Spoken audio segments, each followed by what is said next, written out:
নমস্কাৰ বন্ধু বান্ধৱীসকল, স্বাগতম জনাইছো মোৰ চেনেলটোলৈ। আজি মই বনাবলৈ গৈ আছো খুবেই টেষ্টি এটা ৰেচিপি। সেয়া হৈছে ব্ৰইলাৰ চিকেনৰ ৰেচিপি। এয়া মই প্ৰথমতে কেৰাহী এখন উঠাই দিছো আৰু কেৰাহীখনত এতিয়া দিছো প্ৰয়োজন অনুসাৰে পানীখিনি দি এতিয়া মই চিকেনখিনি ঢালি দিম। এয়া চিকেনখিনি ঢালি দিছো এতিয়া আৰু গোটেইখিনি মছলাই মই ইয়াৰ ওপৰতে দি দিম। এয়া আদা ৰচুন, দুটা বিলাহী আৰু এয়া শুকান গোটা মছলাখিনি আৰু এয়া কাটি ৰখা পিঁয়াজ আৰু দুটা কেঁচা জলকীয়া। এইখিনি দি পেলাই মই 5 মিনিট সময়লৈকে ঢাকনিখন লগাই উতলিবলৈ দিম। প্ৰথমতে ধুনীয়াকৈ লৰাই দিছো আৰু লৰাই দি এতিয়া মই 5 মিনিট সময়লৈকে ঢাকনিখন লগাই উতলিবলৈ দিম। এয়া মোৰ 5 মিনিট সময়ৰ পিছতে ধুনীয়াকৈ মাংসখিনি উতলিছে আৰু এতিয়া মই গেছৰ ফ্লেমটো অফ কৰি লৈছো আৰু অফ কৰি এতিয়া পানীখিনিৰ পৰা মাংসখিনি মই অতৰাই লৈ ল'ম।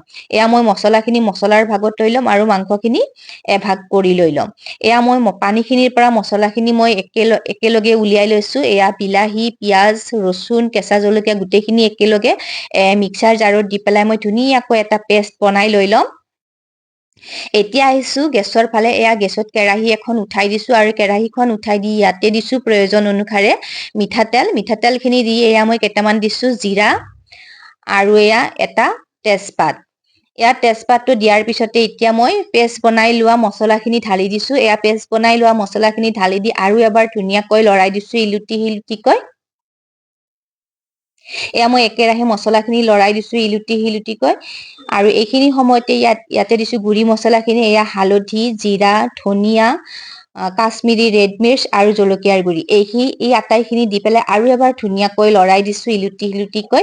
একেবাৰে মছলাখিনিৰ পৰা তেল এৰিবলৈ আৰম্ভ নকৰালৈকে মই এইখিনি লৰাই ভাজি থাকিম। তেল এৰিবলৈ আৰম্ভ কৰিলেহে মই ইয়াতে মাংসখিনি ঢালি দি দিম। এয়া মোৰ মছলাখিনিৰ পৰা তেল এৰিবলৈ আৰম্ভ কৰিছে। এইখিনি সময়তে এতিয়া মই এয়া বইল কৰি লোৱা চিকেনখিনি ঢালি দিছো আৰু প্ৰয়োজন অনুসাৰে নিমখখিনিও দি লৈছো। নিমখখিনি দি পেলাই এয়া মই ধুনীয়াকৈ ইলুটি-শিলুটিকৈ আৰু এবাৰ ধুনীয়াকৈ চিকেনখিনি লৰাই দিছো। এয়া মই ধুনীয়াকৈ ইলুটি-শিলুটিকৈ লৰাই দিছো মাংসখিনি। লৰাই দি এতিয়া মই ঢাকনিখন লগাই আৰু 2 মিনিট সময়লৈকে এইখিনি সিজিবলৈ দিম। এয়া মই 2 মিনিট সময়ৰ পিছতে আৰু এবাৰ ঢাকনিখন এৰুৱাই উঠাই চাইছো আৰু ধুনীয়াকৈ আৰু এবাৰ লৰাই দিছো। আৰু অলপ সময় ঢাকনিখন লগাই এইখিনি মই ভাজিবলৈ দিছো। এয়া দেখিছেনে মাংসখিনিৰ পৰা একেবাৰে ধুনীয়াকৈ তেল এৰিবলৈ আৰম্ভ কৰিছে। এইখিনি সময়লৈকে মই একেৰাহে লৰাই এনেদৰে ভাজি থাকিব লাগিব।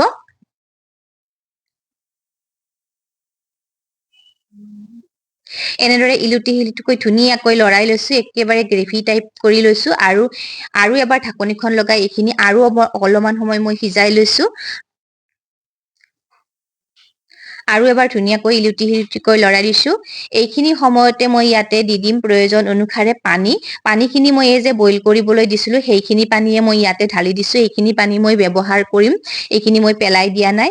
এয়া মই পানীখিনি দি পেলাই আৰু এবাৰ ধুনীয়াকৈ ইলুটি-শিলুটিকৈ লৰাই দিছো আৰু লৰাই দি এতিয়া মই ঢাকনিখন লগাই সিজিবলৈ দিম।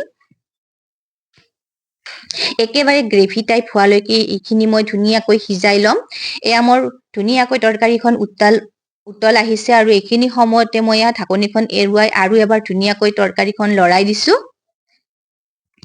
আৰু মই 5 মিনিট সময়লৈকে মই এনেদৰে সিজিবলৈ দিম।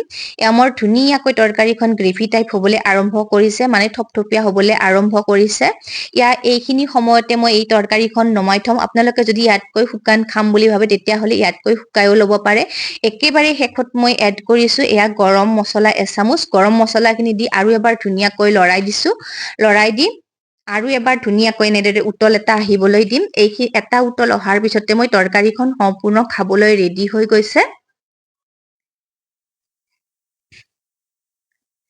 এয়া দেখিছেনে একেবাৰে থপথপীয়া হৈ উঠিছে আৰু মোৰ তৰকাৰীখন খাবলৈ সম্পূৰ্ণ ৰেডি হৈ গৈছে। এয়া মই পৰিৱেশনৰ বাবে বাতি এটাত উলিয়াই লৈছো।